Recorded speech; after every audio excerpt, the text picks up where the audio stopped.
अध्यक्ष महोदय, भारतीय गणराज्याला 75 वर्ष होत आहेत आणि त्या निमित्तानं संसदेमध्ये सुद्धा या संविधानाचं गौरवपर भाषण झाली। आपण सगळ्यांनी पाहिलं की किती कॉन्ट्रोवर्सी असेल, परंतु या देशाचे पंतप्रधान नरेंद्र मोदी साहेब यांनी पार्लमेंटमध्ये जाताना एक उच्च स्थानावर संविधानाची प्रत ठेवली, त्या संविधानाला वंदन केलं आणि एवढंच नाही तर संविधान वर्ष आम्ही मानणार आहोत हे सुद्धा जाहीर झालं। आणि त्यानुसार जे आहे संसदेमध्ये भाषण झाली, आपल्या इथेच भाषण झाले। अध्यक्ष महोदय,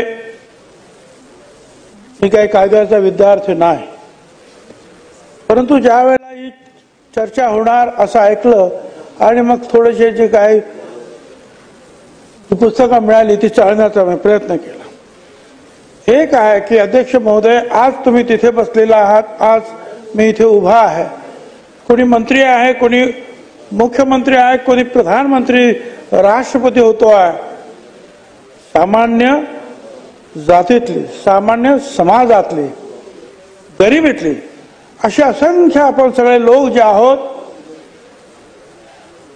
आज या कायदे मंडळात बसलेलो आहोत। आपल्यातले काही लोक भारताच्या पार्लमेंटमध्ये बसून कायदे करता आहेत।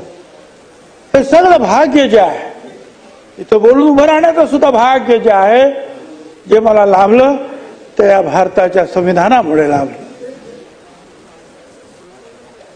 याचं कारण असं आहे, या संविधानानंच म्हटलेलं आहे की महिला, पुरुष आणि सर्व जनता सगळ्यांना समान न्याय, एकच मत तुम्हाला पण, मला पण, झोपडपट्टीतल्या आमच्या गरीब बांधवाला पण आणि टाटा बिर्लांना। निवडणूक लढण्याचं स्वातंत्र्य आपल्याला दिलं आणि त्यातूनच आपण अनेक मंत्री झालो, आमदार झालो, आणखी काय काय वेगवेगळ्या पदावर गेलो। शिक्षणाचा आपल्याला अधिकार नव्हता, तो शिक्षणाचा अधिकार सुद्धा संविधानाने आपल्याला दिला। अध्यक्ष महोदय, म्हणून या संविधानाचं फार मोठं उपकार आहे ते आपल्या सर्व जनतेवर, भारताच्या 146 कोटी जनतेवर। अध्यक्ष महोदय, हा भारत जेव्हा स्वतंत्र झाला त्यावेळेला भारताबरोबर आपल्या आजूबाजूचे अनेक देश, पाकिस्तान असेल, अमुक तमुक सगळ्याचे, हे सुद्धा स्वतंत्र झाले। मग कोण धर्माच्या नावाने, कोण कशाच्या नावाने, कोण कशाच्या नावाने, पण तिथली लोकशाही अनेक वेळा संपली, अनेक वेळा तिथे मिलिटरी आले, हिंसाचार झाला, पण भारत प्रचंड लोकसंख्या असलेला देश, अनेक भाषा, अनेक जाती, अनेक धर्म, दर 100 किलोमीटरवर बदलत जाणारी भाषा, थोडीशी संस्कृती, वेगवेगळ्या गोष्टी ज्या आहेत, कपड्यापासून त्या इतर सर्व जे व्यंजन आहेत त्या संदर्भामध्ये बदल, किती किती अफाट बदल। पण या संपूर्ण देशाला आज 75 वर्षांनंतर सुद्धा एक संध बांधण्याचं काम जर कोणी केलं असेल तर या भारताच्या आपल्या संविधानानं, आपल्या या संघटनेनं केलेला आहे। ही शक्ती या संविधानामध्ये आहे। आणि म्हणून अध्यक्ष महोदय, या संविधान अनेकाचा त्याच्यामध्ये सहभाग होता, पण मुख्य सहभाग बाबासाहेब आंबेडकरांचा होता, आपल्याला मान्य करावंच लागतं। लहानपणाची एक गोष्ट बाबासाहेब सांगतात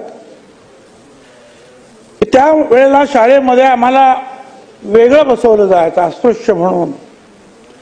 पाणी हवं असेल तर वरतून शिपाई जे आहे तोंडात पाणी ओतायचं, आणि शिपाई नसेल तर तसंच तहानलेलं राहायचं।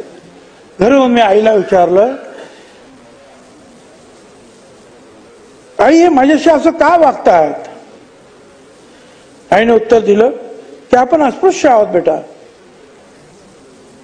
मग त्याने विचारले कुठल्या पुस्तकात लिहिलंय? आई म्हणाले लिहिलं असेल कुठल्या तरी पुस्तकात. त्यावेळेला बाबासाहेब जे म्हणाले ते सुवर्ण अक्षरात लिहून ठेवा बाबासाहेब. बाबासाहेब म्हणाले माणसामध्ये भेदभाव निर्माण करतात अशी पुस्तकं काय कामाची. मी असे पुस्तक लिहिणार ज्यात सर्व माणसं समान असतील. मी असं पुस्तक लिहिणार. आणि त्यांनी मोठं झाल्यानंतर ते पुस्तक लिहिलं ज्याच्यामध्ये माणसाला माणूस म्हणून जगण्याचा अधिकार आहे. आणि त्या पुस्तकाचं नाव आहे भारताचं संविधान, जे त्यांनी लहानपणी स्वप्न पाहिलं. आणि हे सगळं त्यांनी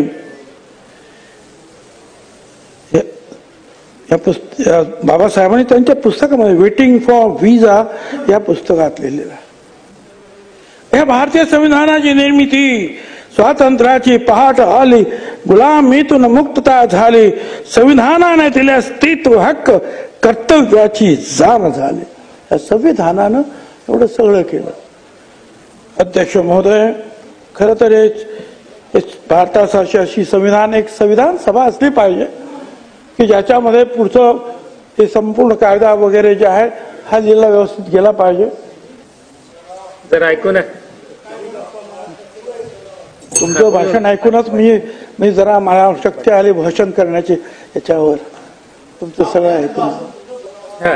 अध्यक्ष महोदय, 1934 मध्ये साम्यवादी नेते मानवेंद्र रॉय यांनी ही कल्पना मांडली. 30 मार्च 42ला क्रिस्प योजना जाहीर झाली आणि युद्ध संपलं. घटना परिषद नेमण्याचं आश्वासन देण्यात आलं आणि 46ला कॅबिनेट मिशननुसार घटना समितीची निर्मितीची तरतूद करण्यात आली. अध्यक्ष महोदय, तर म्हणजे ही कशी घटना तयार झाली, काय झालं हे मी जे वाचत गेलो त्यावेळेला लक्षात आलं.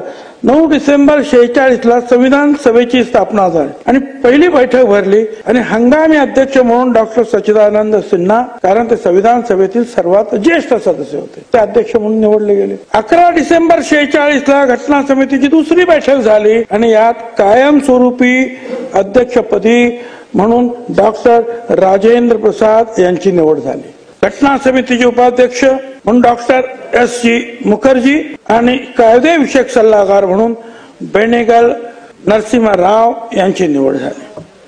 मसुदा समितीच्या अध्यक्षपदी डॉक्टर बाबासाहेब आंबेडकर यांची निवडणूक. या घटना समितीचे वार्ताकार सर्वपल्ली राधाकृष्णन होते. 22 समित्या उपसमित्या स्थापन करण्यात आल्या. त्यापैकी काही महत्वाच्या व्यक्ती आणि जबाबदारी आणि समिती: डॉक्टर सच्चिदानंद सिन्हा हंगामी अध्यक्ष घटना समिती, डॉक्टर राजेंद्र प्रसाद अध्यक्ष घटना समिती सुकाणू समिती, हरेंद्र कुमार मुखर्जी उपाध्यक्ष घटना समिती सुकाणू समिती ते सुद्धा त्याच पदावर, B.N. राव कायदेशीर सल्लागार घटना समिती, पंडित जवाहरलाल नेहरू अध्यक्ष केंद्र अधिकार समिती, सरदार पटेल अध्यक्ष राज्य अधिकार समिती, डॉक्टर बाबासाहेब आंबेडकर अध्यक्ष मसुदा समिती. अध्यक्ष महोदय, आणि या संविधान सभेवर हे जे निर्वाचन व्हायचे हे प्रांतीय विधानमंडळामधून जे निवडून आले होते त्यातून ती निवड व्हायची. बाबासाहेब त्या प्रांतिक सभेवर निवडून गेलेले होते त्यामुळे त्यांची निवड झाली होती. पण पुढे जे अध्यक्ष महोदय, काँग्रेसच्या विरोधामुळे बाबासाहेब आंबेडकरांची निवड काही ह्या मुंबई विधानमंडळातून झाली नाही. आणि मग त्यावेळेला बंगाल विधानमंडळातून श्री जोगेंद्रनाथ मंडल आणि इतर अनुसूचित जातीच्या सदस्यांच्या पाठिंब्यावर संविधान सभेमध्ये त्यांना प्रवेश मिळाला. आता पुढे असं झालं की पुढे भारताची फाळणी झाली आणि त्याच्यामध्ये तो बंगाल जो आहे तो पाकिस्तानमध्ये गेला. आता त्यामुळे झालं असं की बाबासाहेब आंबेडकर हे कुठेच राहिले नाही, कारण ते प्रांतिक सभेवर गेले नाही, त्याच्यामुळे संविधान सभेवर नाही. आणि मग असं आढळून आलं की आता काय करायचं. याच्यामध्ये त्यावेळेला असं म्हटलेलं आहे इथे अध्यक्ष महोदय, डॉक्टर आंबेडकर हे संघ संविधान समितीचे सदस्य होते. या समितीचा अहवाल संविधानाच्या अध्यक्षांना समितीचे अध्यक्ष पंडित जवाहरलाल नेहरू यांनी 4 जुलै 47 रोजी सादर केला. विविध समित्यावर जे कार्य केलं ते अत्यंत उपयोगी आणि मोलाचं मानलं गेलं आणि काँग्रेसच्या नेत्यांची खात्री पटली की आंबेडकरांच्या सेवा घेतल्याशिवाय स्वातंत्र्याचे दृढीकरण, विधिनियमकरण सहज सुलभ होणार नाही. बंगालच्या विभाजनाचा परिणाम म्हणून डॉक्टर आंबेडकर संविधानाचे सदस्य राहिले नाही. संविधान सभेचे अध्यक्ष राजेंद्र प्रसाद यांनी मुंबईचे त्यावेळेचे मुख्यमंत्री बी.जी. खेर यांना पत्र पाठवलं 30 जून 47 आणि त्यांनी म्हटलं डॉक्टर आंबेडकरांची संविधान सभेवर त्वरित निवड व्हावी. त्यांनी लिहिलं, अन्य बाबी सोबतच आम्हाला असं आढळून आलं की आंबेडकरांनी संविधान सभेत विविध समित्यावर त्यांची नियुक्ती झाली होती. त्या विविध समित्यांवर त्यांनी जे काम केलं, त्यांनी जे योगदान दिले ते एवढे श्रेष्ठ दर्जाचे आहे की आम्ही त्यांच्या सेवापासून वंचित राहू इच्छित नाही. ते बंगालमधून निर्वाचित झाले होते आणि त्या प्रांताचे विभाजन झालं. ते आता संविधान सभेचे सदस्य नाही. 14 जुलैपासून सुरू होणाऱ्या संविधान सभेच्या सत्रात त्यांनी उपस्थित राहावे याविषयी मी आतुर आहे. म्हणून त्यांचे त्वरित निर्वाचन होणे अगत्याचे आहे. म्हणजे काँग्रेसचे हे सगळे स्टॉलवर्ड्स त्यांनी सुद्धा लिहिलं बाबासाहेब आंबेडकर नसतील तर पुढे काम होणं मोठं कठीण आहे.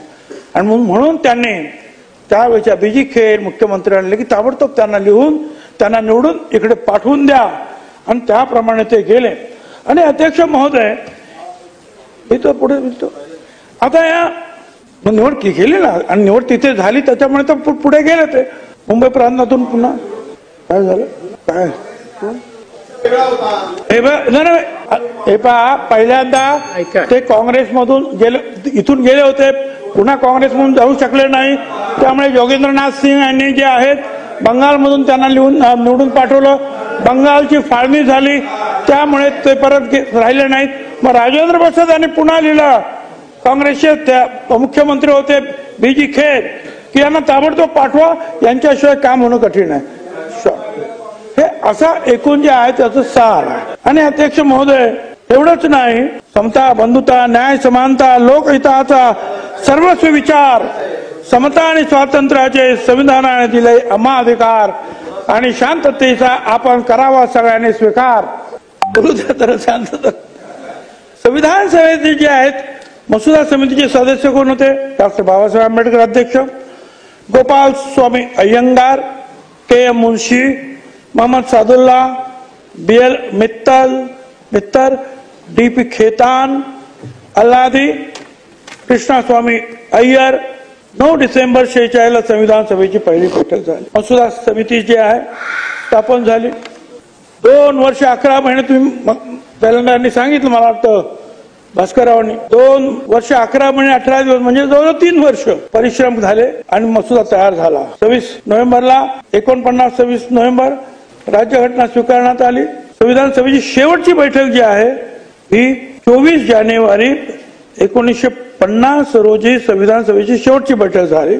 26 जानेवारी 50ला राज्यघटना भारताची अंमलात आली. काही लोकांना कधी कधी असं बोलण्याची उघड छे बाबासाहेब आंबेडकर काय त्यांनी एकट्याने थोडीच लिहिली, तिथं समिती होती त्याच्यामध्ये 6-7 लोक होते, त्यांनी सगळ्यांनी लिहिलं.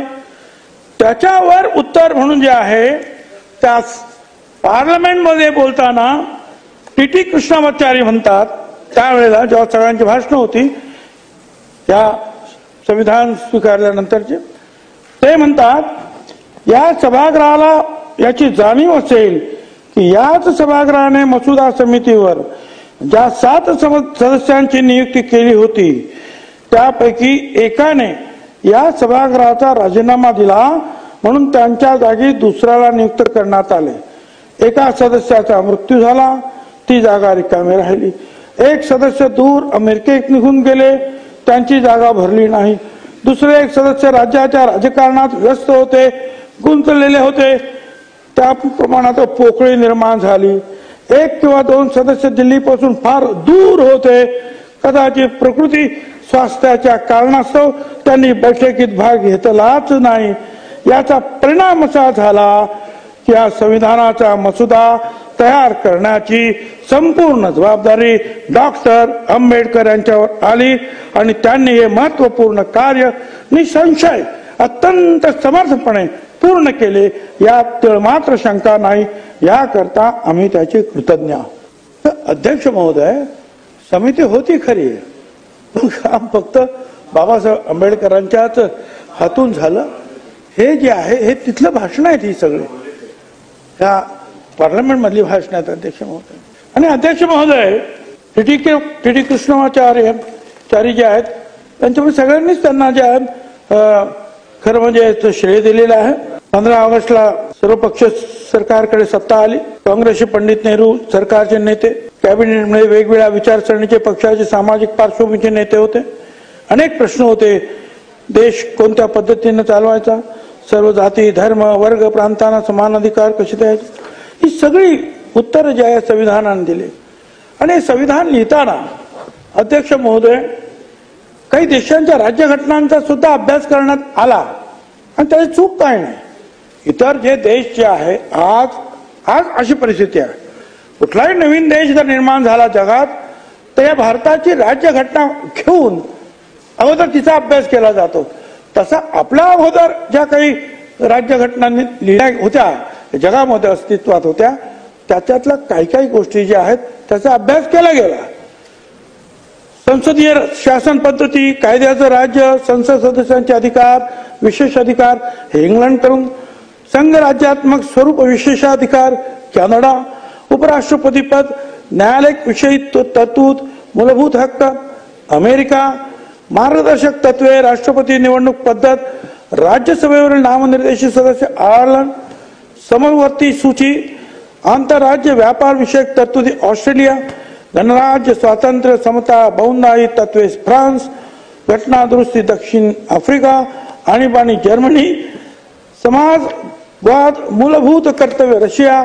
या जगात ही सगळी जी होती त्याचा सुद्धा अभ्यास केला गेला.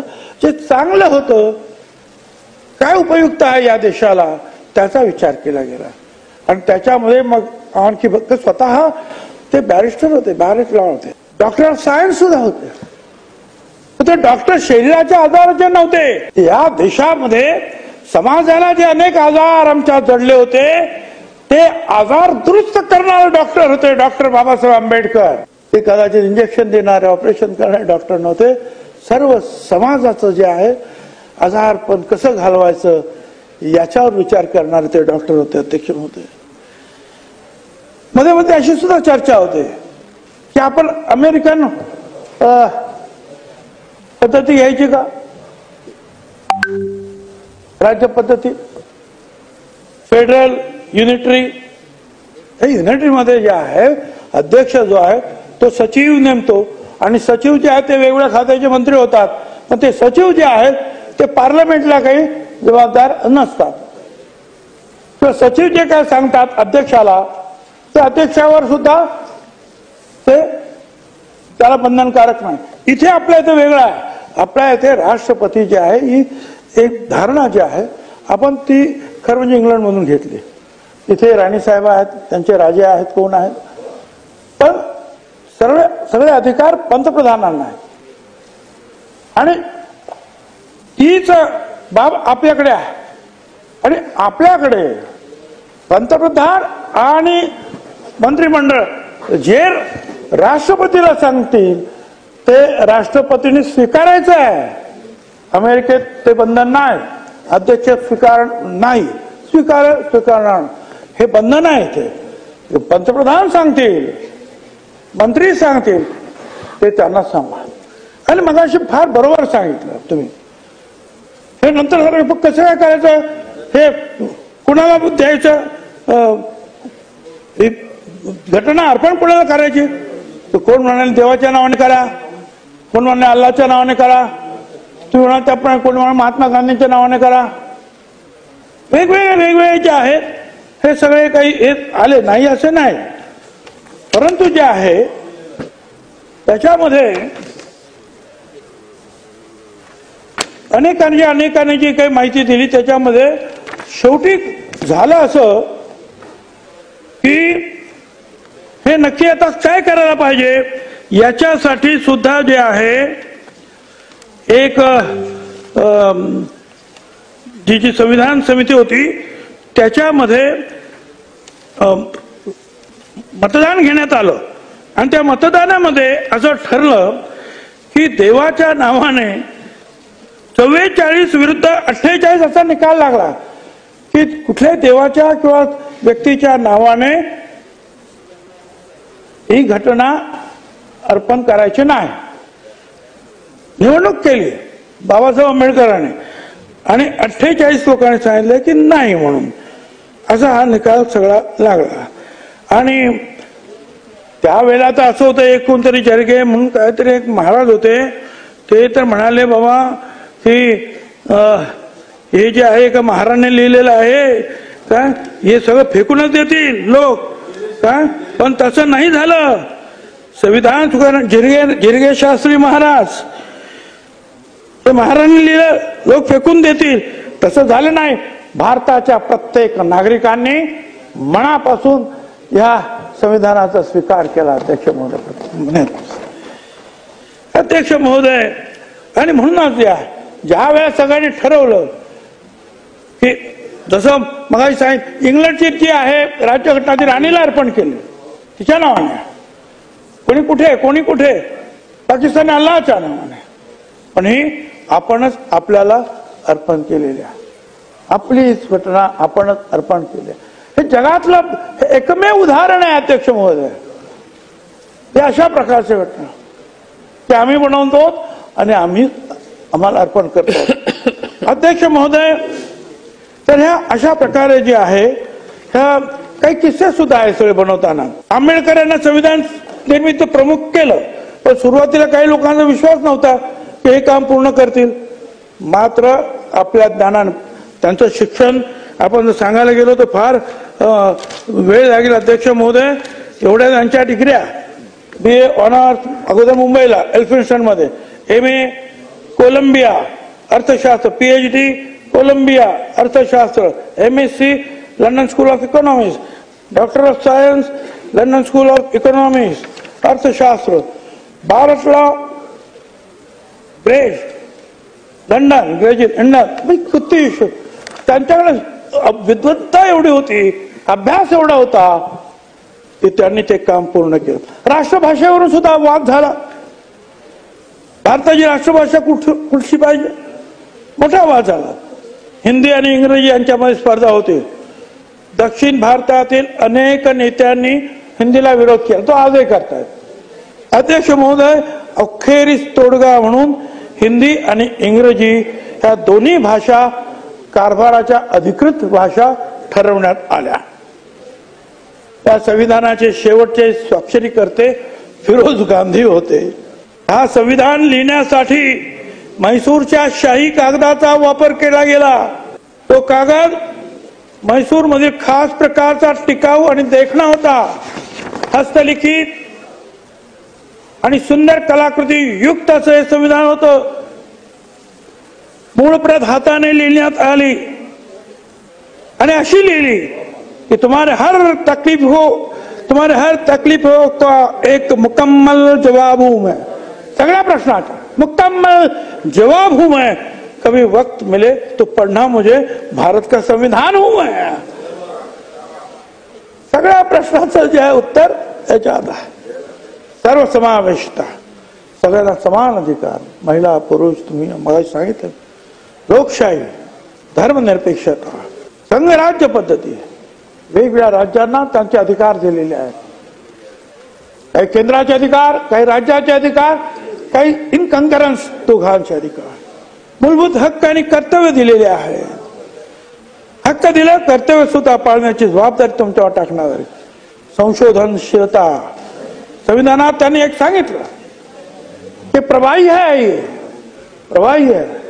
याच्यामध्ये जसजसं पुढे पुढे पुढे वर्ष जातील तस तसं कदाचित गरजेनुसार त्याच्यात बदल करावा लागेल आणि तो आतापर्यंत केला सुद्धा गेला. अध्यक्ष महोदय, संविधानाने मूलभूत अधिकार दिले आपल्याला. समानतेचा अधिकार दिला, स्वातंत्र्याचा, शोषणाविरुद्धचा अधिकार, धार्मिक स्वातंत्र्याचा अधिकार, सांस्कृतिक शैक्षणिक अधिकार, घटनात्मक उपायांचा अधिकार. अध्यक्ष महोदय, याच्यामध्ये जे आहे अनेक वेळा जे आहे हे जे काही आरक्षण दिलं गेलं ना, तर लोकांनी सांगितलं की बाबासाहेब आंबेडकरांनी जातीवाद वाढवला. अध्यक्ष महोदय, या देशामध्ये 7,500 पेक्षा जास्त जाती आहेत, पण बाबासाहेब आंबेडकरांचे उपकार असे आहेत की या सगळ्या 7,500 जातींना त्यांनी फक्त 4 वर्गात आणून बसवलं. एक आदिवासी, दलित, ओबीसी आणि ओपन. 7,500 पेक्षा जास्त जातींना एकत्र आणून बसवलं. खरं म्हणजे हे कितीतरी मोठे उपकार आहेत आपल्यावर. नाही तर अनेक जाती तशाच राहिल्या असत्या आणि कोण काय आता हे एकत्र बोलण्याचा त्याच्यामुळे मार्ग आपल्याला उत्पन्न झालेला. अध्यक्ष महोदय, असंही नाही की त्यांनी जे आहे पहिल्यांदा आपल्या स्वतःच्या समाजाचं बघितलं नाही. पहिल्यांदा त्यांनी ओबीसीचं लिहिलं. 340 मध्ये अगोदर त्यांनी लिहिलं की हा जो आहे इतर मागासवर्गीय समाज हा सुद्धा फार मागास आहे, याला सुद्धा मदत दिली गेली पाहिजे. यासाठी आयोग नेमा, चर्चा करा, निर्णय घ्या. 340, 341 मध्ये अनुसूचित जाती आणि 342 अनुसूचित जमाती. पण अध्यक्ष महोदय, हे झालं की तो आयोग नेमण्यात आला नाही. म्हणून बाबासाहेब आंबेडकरांनी जे मंत्रिमंडळाचा राजीनामा दिला त्यातलं हे सुद्धा कारण होतं की मी सांगून सुद्धा ओबीसी समाजाच्या साठी तुम्ही आयोग नेमला नाही, हे सुद्धा त्यांनी सांगितलं आणि त्यामुळे त्यांनी राजीनामा सुद्धा दिला. डॉक्टर बाबासाहेब आंबेडकर यांनी म्हटलं होतं, एक इशारा त्यांनी दिला, संविधान फक्त एक साधन आहे, त्याचा वापर कसा होतो ते महत्वाचे आहे. ते म्हणाले, संविधान चांगले किंवा वाईट असू शकत नाही, तर तो वापरणाऱ्या लोकांवर त्याचा परिणाम अवलंबून असतो. जर योग्य लोक सत्तेवर असतील तर संविधान चांगले चालेल, अन्यथा ते निरुपयोगी ठरेल.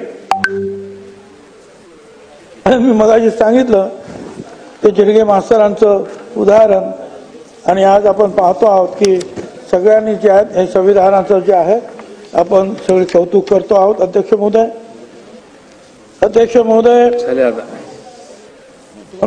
बसायचं सांगू थोडं झाले.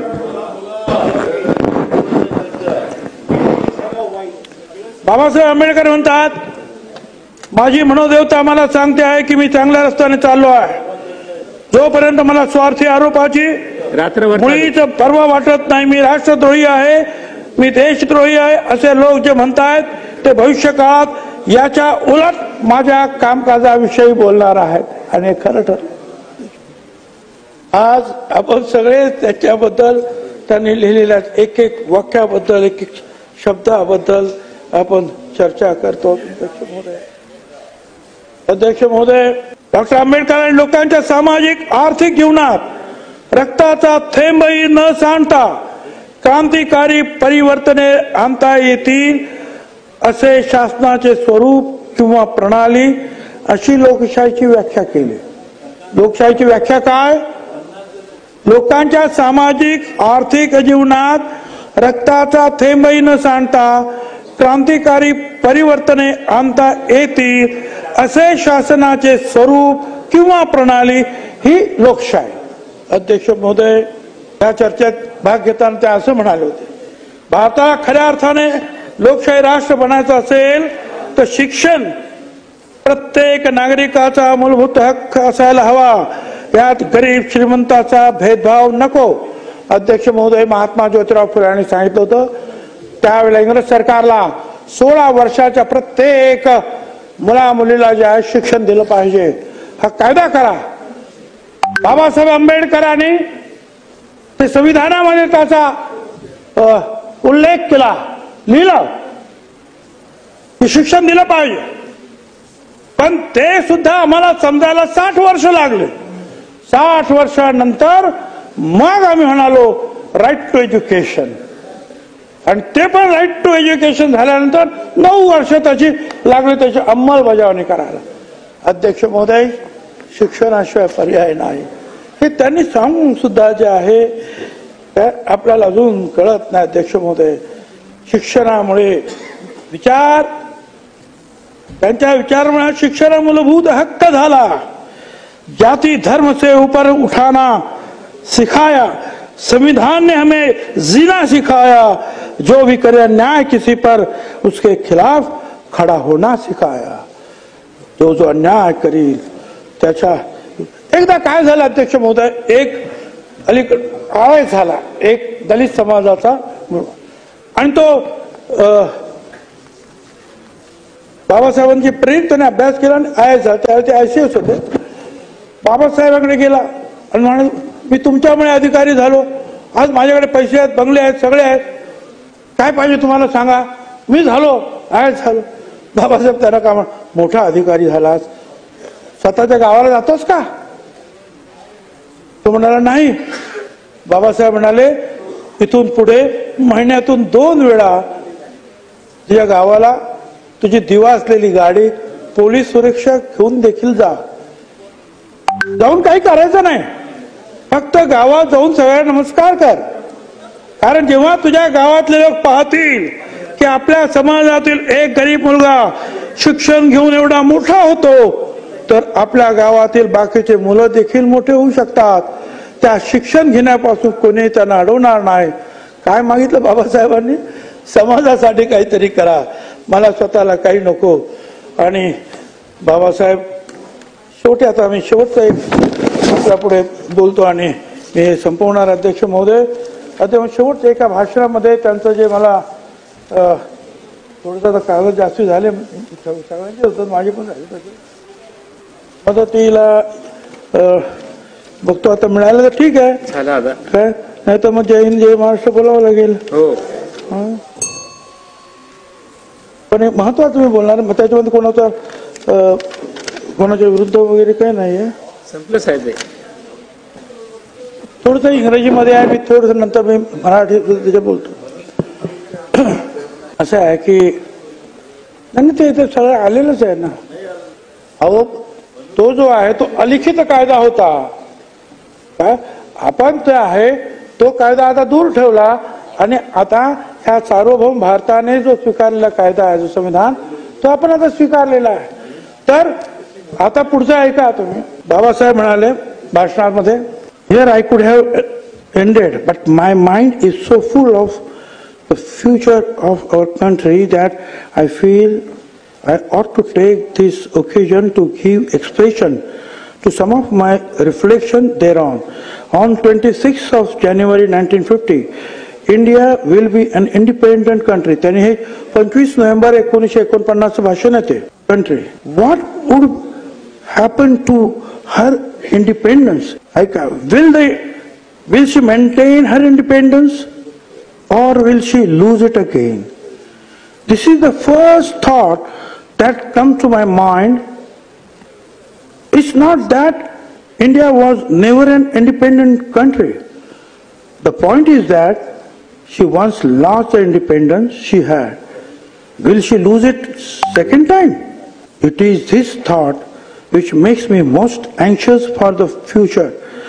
What perturbs me greatly is the fact that not only India has once before lost her independence, but she lost it by the infidelity and treachery of some of her own people. आपल्या स्वतःच्याच लोकांमुळे, बाकी का कुणी केलं, आपल्या स्वतःच्या लोकांमुळे. In the invasion of Sindh by Muhammad bin Qasim, the military commander of King Dahar accepted bribe from the agent of Muhammad bin Qasim, and refused to fight on the side of the king. It was Jaichand who invited Muhammad Ghori to invade India and fight against Prithviraj and promise him the help of himself and the Solanki king. When Shivaji Maharaj was fighting for the liberation of Hindus, the other Marathas, noblemen and the Rajput kings were fighting the battle on the side of Mughal emperor. When the British were trying to destroy the Sikh rulers, Gulab Singh, their principal commander, sat silent and did not help to save the Sikh kingdom. आपल्याच लोकांनी आतापर्यंत फितुरी करून हा भारत जो आहे पारतंत्र्यात ढकललेला आहे. आपल्याच लोकांना विरोध केला. हा भारत स्वतंत्र ठेवण्यापासून हा जो इतिहास त्यांनी इथे उद्धृत केला आणि जे पुढे म्हणतात, will history repeat itself? It is this thought which fills me with anxiety. This anxiety is dependent by the realization of the fact that in addition to our old enemies in form of, त्यांनी सांगितलं दुसरे जे आहेत शत्रू ते बरोबर आहेत, आमचा जे आहे परत एक स्वातंत्र्य आमचं जाईल का, हे दुसरे एनिमी आहेत त्यांच्यापासून तर भीती आहे. पण पुढे ते म्हणतात अतिशय महत्वाचं आहे, but in the form of caste and creed we are going to have many political parties with diverse and opposing political creeds. Will Indians place the country above their creed, or will they place creed above the country?